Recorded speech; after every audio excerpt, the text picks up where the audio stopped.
Hello and welcome to another episode of the Gold Country Media Sports Jam. I'm Jordan. I'm Aaron. I'm Matt.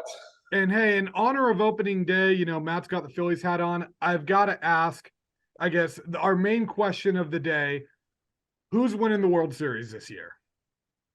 I'm going Yankees Padres for the World Series this year. I know that some people may be shocked for the Yankees. I know some people are even thinking the Orioles might win the division. I think they're a year away. I'm gonna go Padres. I want to see the Padres. I think that they've got the best, arguably on paper, the best roster in all baseball, and I'd like to see them do it. All right, I like it. Matt, what about you? Who's winning it? Well, since my Phillies are banged up, I'm going to go with the Padres. That'll make my son happy. So I'll say Padres. All right, I actually I'm in agreement on the Padres this year too. I've got Padres White Sox. I think the White Sox are a little bit of a dark horse coming out of the AL. But I like it. hey, I like it. But really, just anyone but the Astros. That's kind of my MO at the moment. And my Jordan, question number 2, Aaron, why I do think your Warriors hate the Kings? What was that? Oh my God, that We was could such have a clinched, bad and the ending. Warriors just forgot to play basketball for the last 10 seconds. Why did you do this? I take it as a personal attack. I just want us to not be a play-in team. I just want to be top 6, and that's a huge game because now the Timberwolves are only a half game back. I still think the Warriors will finish top 6. I still want a Kings Warriors first round, but man, that was so disappointing. That was I was telling someone I think that was the most Kings thing the Warriors could have done. That game. But now they get to clinch it on their home floor tonight. So I actually do agree. I didn't want them to clinch last night, but I also just want the playoff drought to be over. Jordan, I got to ask you one other question too. Since we were asking about baseball, as an A's fan, over under 59 wins. I actually think they win over 65 this year. I think Wow. Okay. Here's the thing. They're very fast. I think the problem's going to be getting on base, but I think they're going to be a fast team. I think they're going to be aggressive and a lot of prospects coming up. I try to be optimistic. I'm not saying they're going to be anywhere near 500, but I think 65 wins isn't out of the realm of possibility. I've got the over on it. I want to believe in that, but they have on paper the worst pitching staff in all of baseball, so that's what scares me more. Mount Fuji on opening night. Yeah, that'll be cool. And Ohtani, baby. I'm excited. Yeah, I'm excited to see that for sure. You're an A's fan. I'm an A's fan, but I'm trying to be realistic too. It's going to be a rough season. I think the Giants are going to have a rough season. I think the Giants will be like a 75-win team. It's going to be a rough year. In a way, Matt, we all kind of cheer for Philadelphia-based baseball teams. Yeah.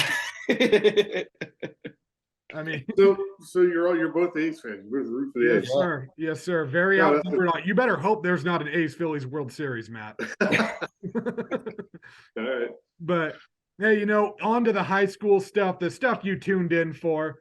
It's been an interesting week. I know, Matt, you and I were talking a little before the show. A lot of the reschedulings with some of these spring sports, it feels like they're rescheduling these games for almost after spring break. So it feels like we're still not getting a ton of action in yet because not everyone is playing, I guess, a full slate, or, they're playing double headers, but everyone's playing on the same day. We can only be one place at once.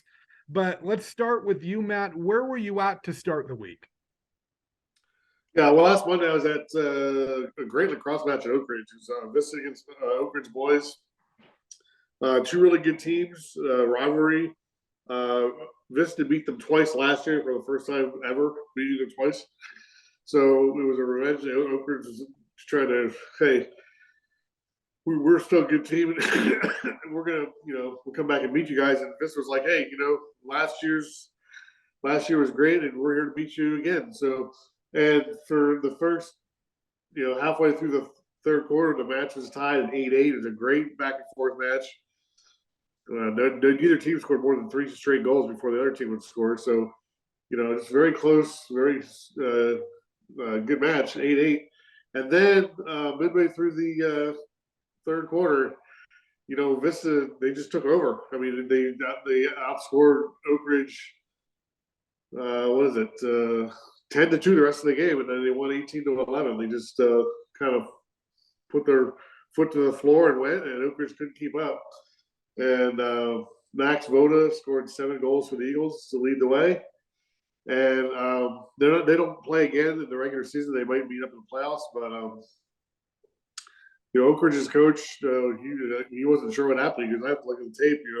We were right there, and then poof, they were gone. So anyway, a nice win for Vista, and their program continues to do well and continues to develop, and they should be looking good in the playoffs.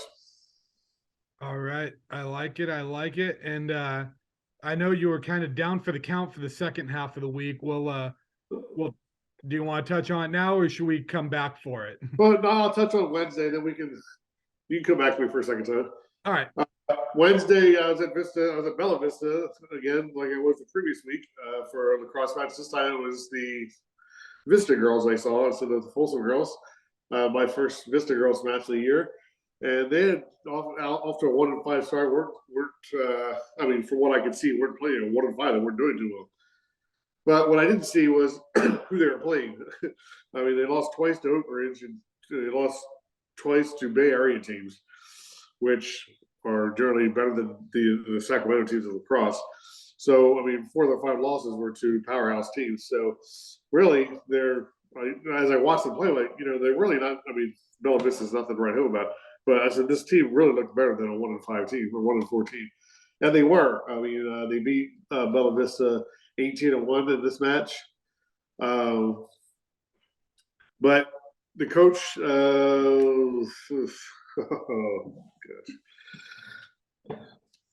Sims, Jordan Sachs,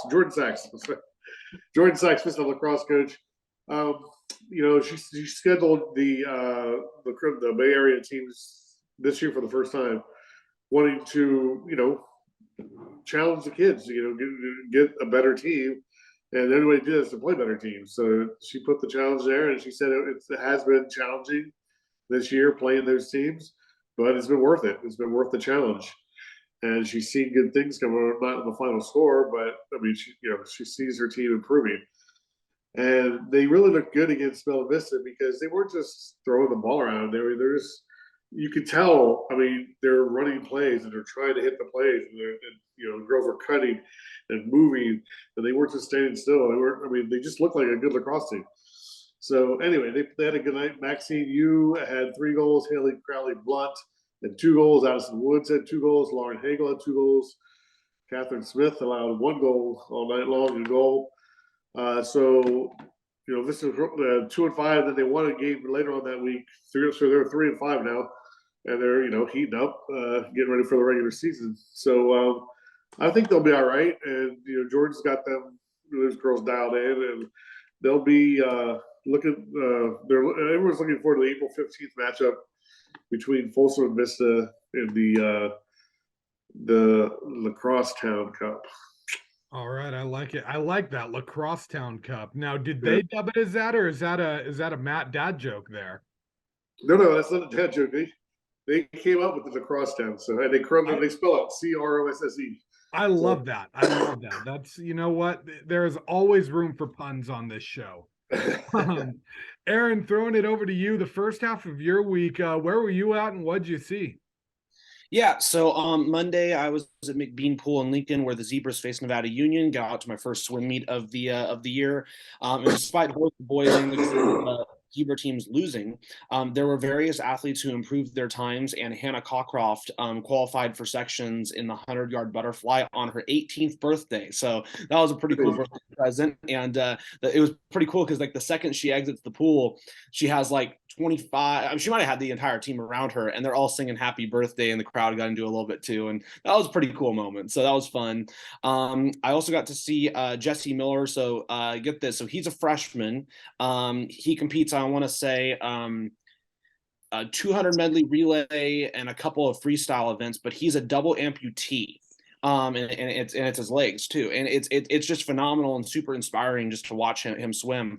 We're actually for anybody who's watching and is also subscribed to our paper, we actually have athlete features that are coming out this week, at least in our area, and our Haley Repeti will have a story on Jesse this week, and I'm really just looking forward to hearing more about his story and how he's still able to compete so well in swim. So that was Monday.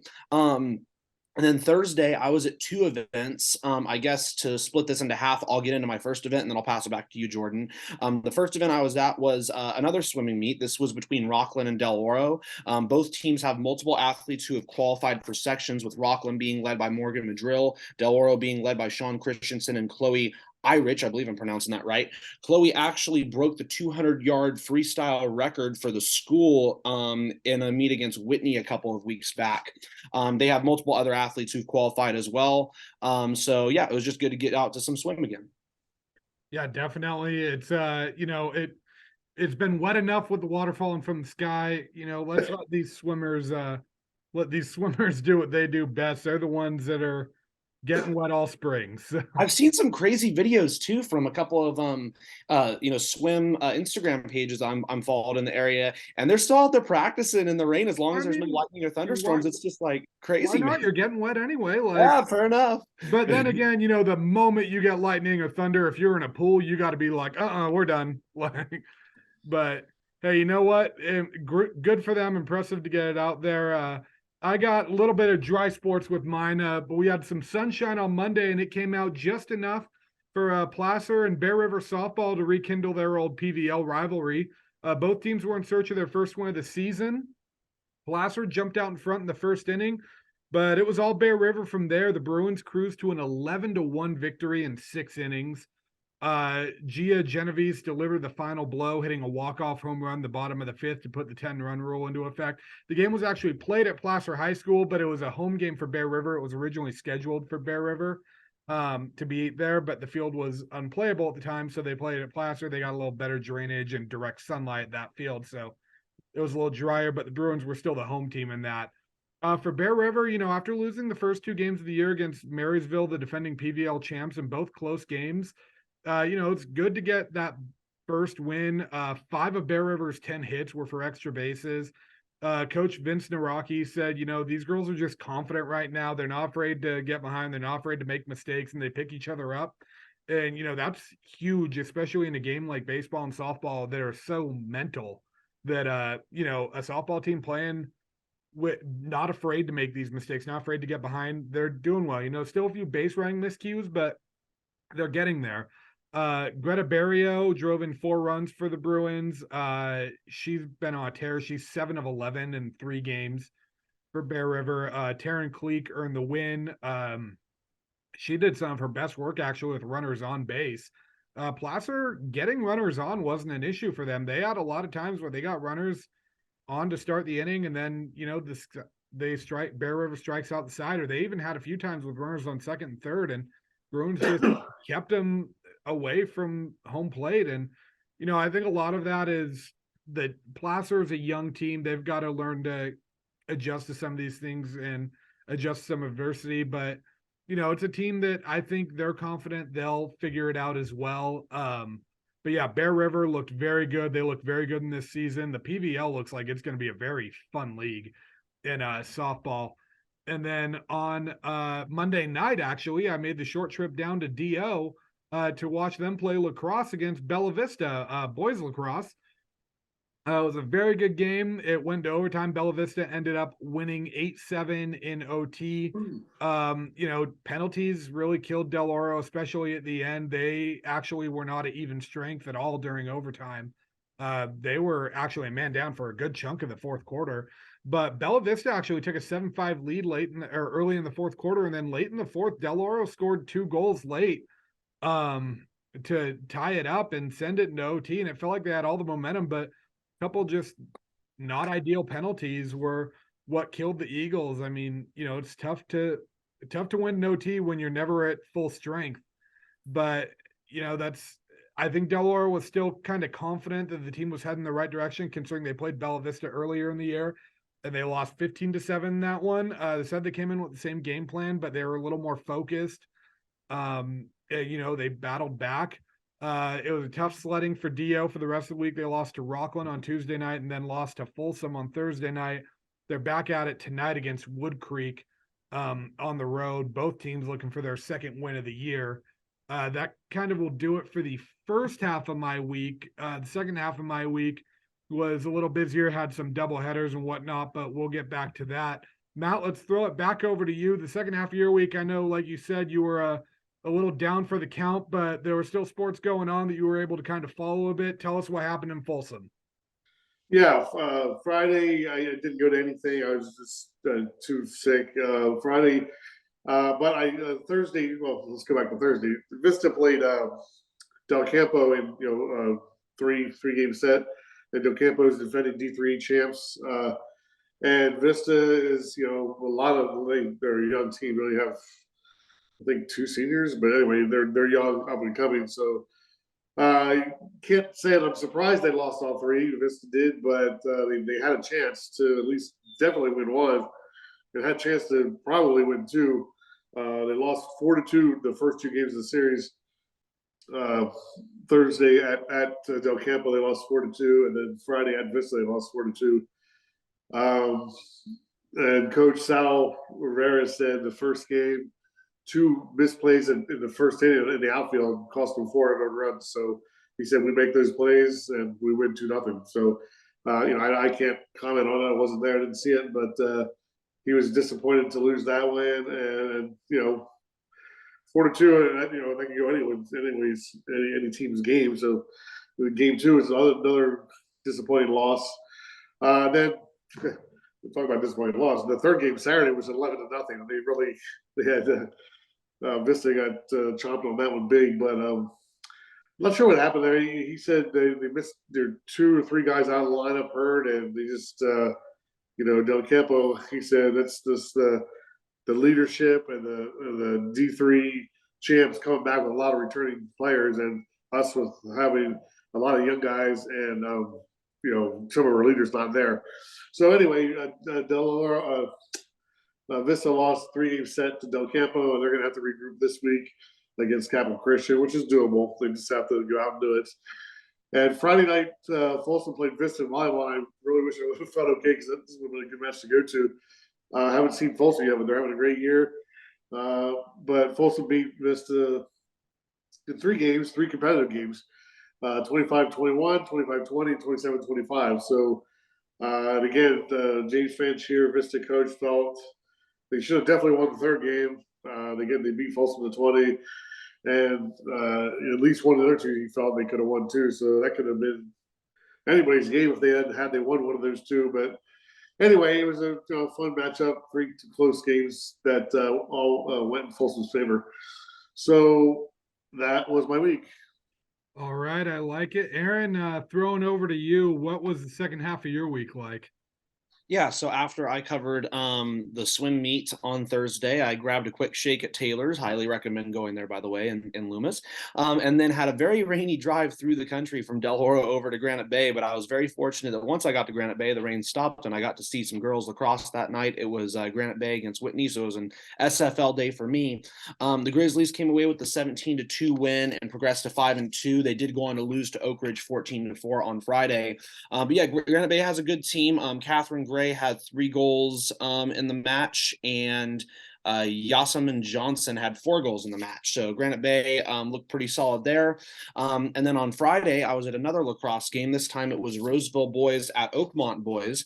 Tigers won 16-4 and progressed to 6-0 on the season. But Oakmont, who's a first-year team, held strong. And there actually wasn't a running clock until about 3 minutes left in the game. It was the first time the Vikings scored 4 goals are all season. 2 were by sophomore Seth Starkey. Penalties were definitely an issue for both teams in this one. The Tigers had 9 slashing penalties, so 9 1-minute penalties right there.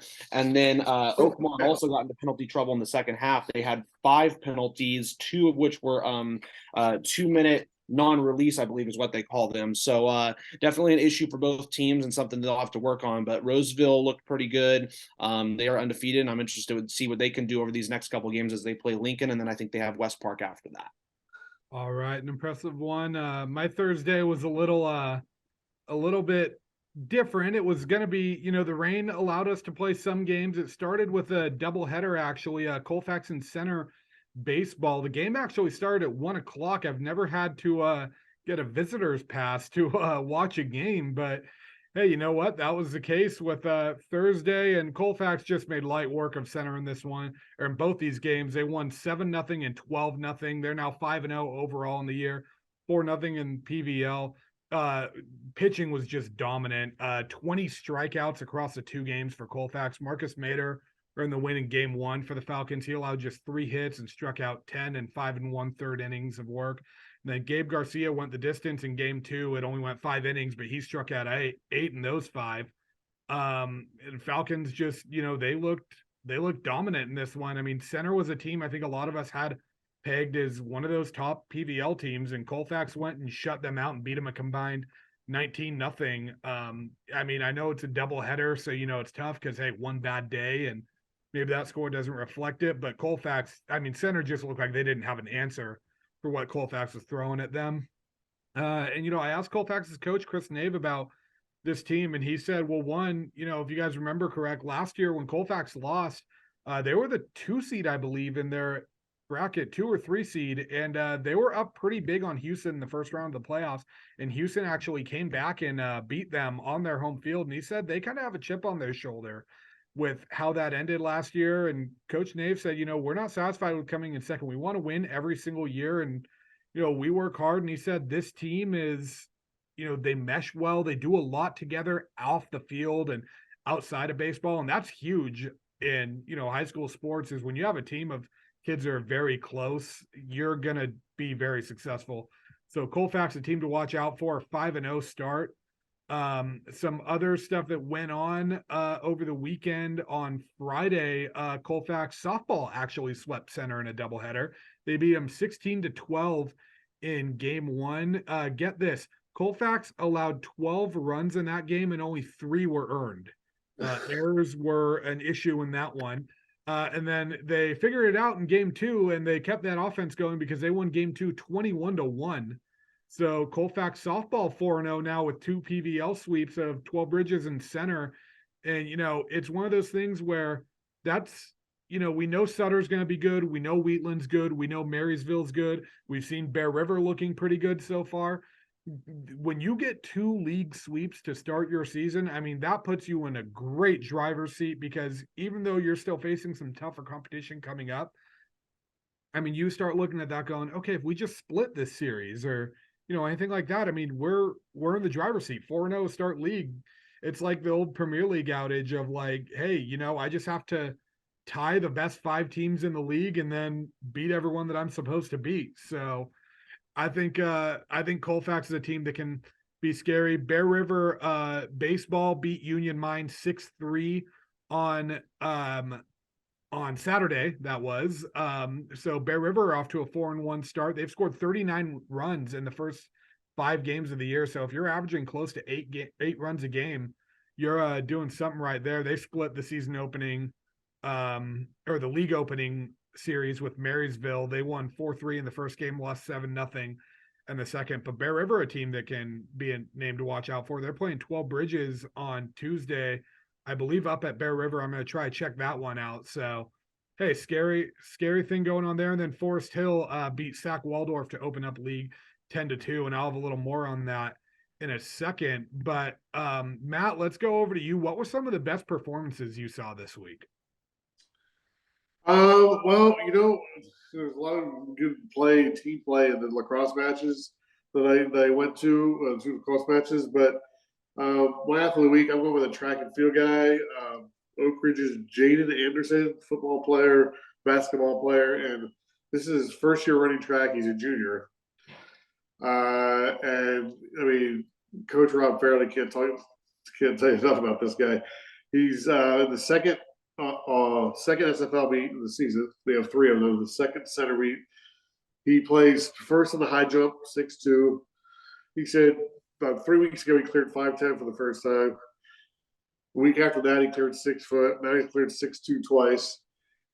He's about 6'1", skinny guy, 6'1". He plays second in the long jump, 21 feet 5 inches, and was on the winning 4x100 relay team with Jake Hall, Andrew Casper, and Dwight Martin. His learning ability, he's like a sponge. He said he's a great learner. He's very coachable, soaks in all the knowledge from the coaches. and he hooks it in quickly. And he's, this is his first year at track and field, and he's already high jumping 6'2", and he's got he's a junior and he's got more growth. I mean, he's going to be 6'4", 6'5" before it's all said and done. So this guy, watch out for this guy, Jay Dempsey. He could be high jumping 6'8", 6'9" by the end of next year. So he's my athlete of the week. All right, I like it. That's impressive. I mean, I almost wonder, I fall like 6 feet 6'1", depends on where the doctor's office hung their little measuring thing. But when you think that high jump 6'2", I mean, for those that are thinking I could be standing there and he could run at me and high jump and clear me by an inch. I mean, that's crazy to think about. It's crazy. And this guy, like I said, he did track and field in 7th grade, but then stopped. And he didn't do it. Like, if he would have done this, like, in 8th, 9th, and 10th, but anyway, I mean, he's already jumped 6'2" in his first year. I mean, it's crazy. So he's going to be a good one. All right, I like it. Aaron, what about over to you? Who is your athlete of the week? Well, first off, I just gotta say, since Jordan, you mentioned Premier League, I gotta get a Go Gunners on the show for a second. My Arsenal place. I got a Chelsea show, Aaron. This is a Chelsea show. I'm sorry for you. But yeah, getting into athletes of the week. For South Placer, Granite Bay's Avery Seva struck out 10 batters in 4.2 innings. That's 10 of the 14 outs that she pitched in a win over Folsom on Saturday morning. She has 60 strikeouts so far this season, which is 4th most in the section. She hasn't committed anywhere yet. I'm pretty sure she's gotten a couple offers. Quote, I could be wrong on that, but I mean, she's been phenomenal. She was great last season for them. So, and Granite Bay's off to a solid start to the season. And then for Lincoln, this is going to be a little bit of a story. My athlete of the week is Luke Allen, who's a senior for the Lincoln baseball team. He went 4 for 4 with 3 RBIs in the Zebras' first win of the season, 10-4 Saturday over Las Pumas. But the bigger thing about that, and we're using this as a feature this week too, he actually last February was diagnosed with it's a rare blood cancer called Hodgkin's lymphoma, and it basically the way I understand it, and I have it all written out because I've written the piece already, is it has to do with the white blood cells that kind of like are involved with your immune system. And so, I mean, he had to undergo multiple rounds of chemo. He couldn't really play last year, and obviously his dad, Mike Allen's the coach. So his dad, was having to be there for him while also coaching the team, while also having a job. And it was really tough on the family.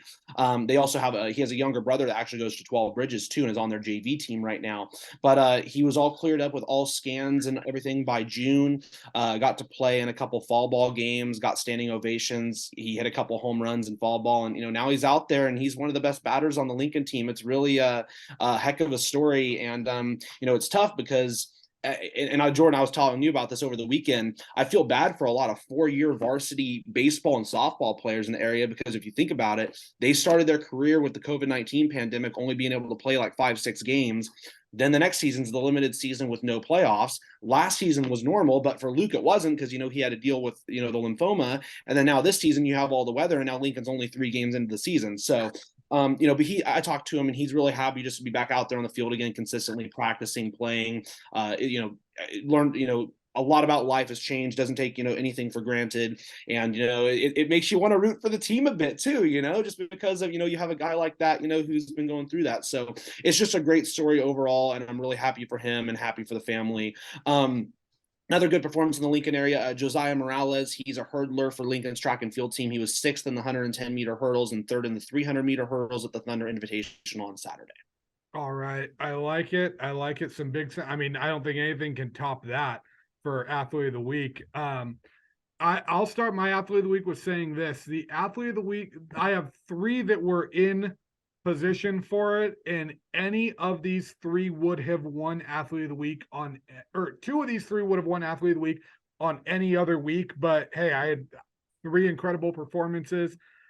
First, I'll start with Forest Hill Jr. Jack May hit for the cycle against Sac Waldorf on Thursday night. Went 4 for 4 with 5 RBIs. Not often that you're hitting for the cycle. So Jack May, you get that. Forest Hill softball pitcher Summer Stevens struck out 20 out of 21 possible, or 20 out of 21 outs in a 2-1 win over Placer. So a shout out to her for that. But my athlete of the week actually goes to Colfax High Junior Jesse Redding. Redding in March 17th at the Del Oro Invitational broke the school's record, the 36-year standing record for 1600 mile time with a 5:15. And then she broke last Friday, she broke the school's 3200 meter record and also broke her own 1600 meter record in the same event or same meet. So broke two school records in one night. I've got to give the nod to that. If you're breaking two school records in a night, that's got to be my athlete of the week. So Jesse Redding, congrats to you. I actually talked to her. She was a transfer from Rockland this year. But here's what's so cool about Redding is she actually came into Colfax and was in the cross country state championship meet. Then she joined the girls basketball team this year and played for a state championship in girls basketball. So she's 2 for 2 in the two sports she's played at Colfax so far. Off to a great start in track and field. I asked her if she's going to make it 3 for 3, and she's like, that is certainly my goal. So, you know what? Congrats to you, Jesse Redding. I will have a little bit of a touch up though on Summer Stevens and Jack May, my apologies, from Forest Hill, because what's in the water up there? I mean, you have a girl strike out 20 and a guy hit for the cycle. I'm going to be touching up on that definitely, because there's something that I guess not the water, what's in the snow melt or the snow up in Forest Hill, but impressive performances there. Hey, we got another busy week though coming up. Matt, over to you. Where are you going to be at this week? Yeah, today, opening day of Del Oro baseball at Folsom.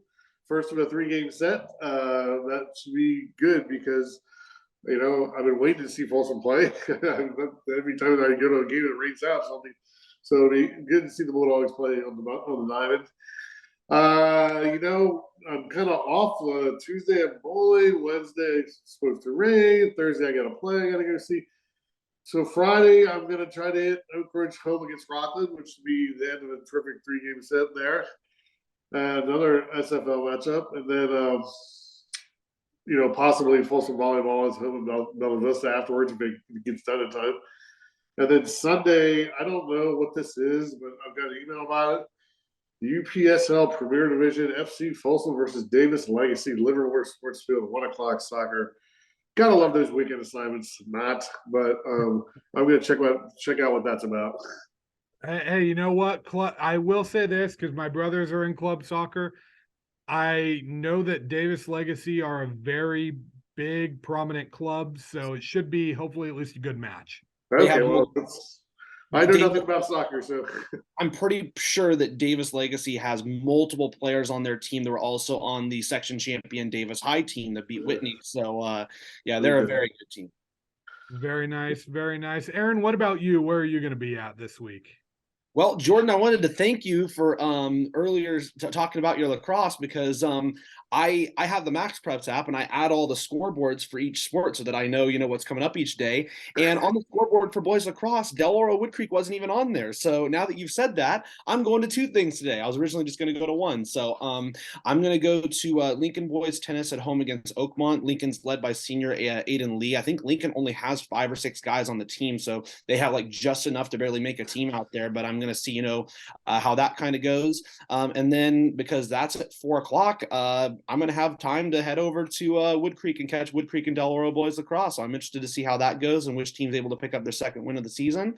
Tuesday, it's kind of a giant question mark right now. I think it kind of depends on the weather, and it looks like it's going to rain quite a bit, so I probably won't be hitting anything. But if I do, then I'll either be hitting Wood Creek and Roseville girls lacrosse if the weather cooperates, or I'll be at Sierra College for girls tennis against Modesto Junior College, and then softball against Diablo Valley College. The softball team at Sierra, they are 26-1, and they are led by Del Oro alumna Kendall Manley with 6 home runs and 27 RBIs.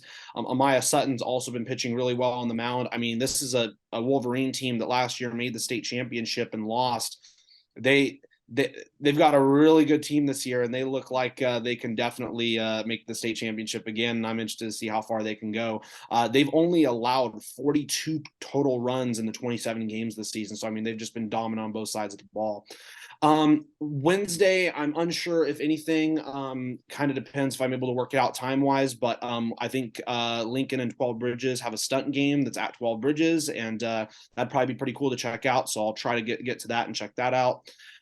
Thursday, I'm going to be catching my first boys golf of the year. It's going to be 2 boys golf matches. Lincoln and West Park are playing at Lincoln Hills, and 12 Bridges and Lyndhurst are playing at Cata Verdera. So I don't know which one I'm going to hit first and which one I'm going to hit second, but I'm going to try to hit both of those. I think next week is actually spring break, so try to get as many sports as I can this week before next week. Friday, I've got a wide range of baseball and softball games to choose from, so it's kind of to be determined at this point. What I'm leaning towards is there's a tournament, softball tournament this weekend at Maidu Park, and Oakmont and Granite Bay are playing at 11 a.m.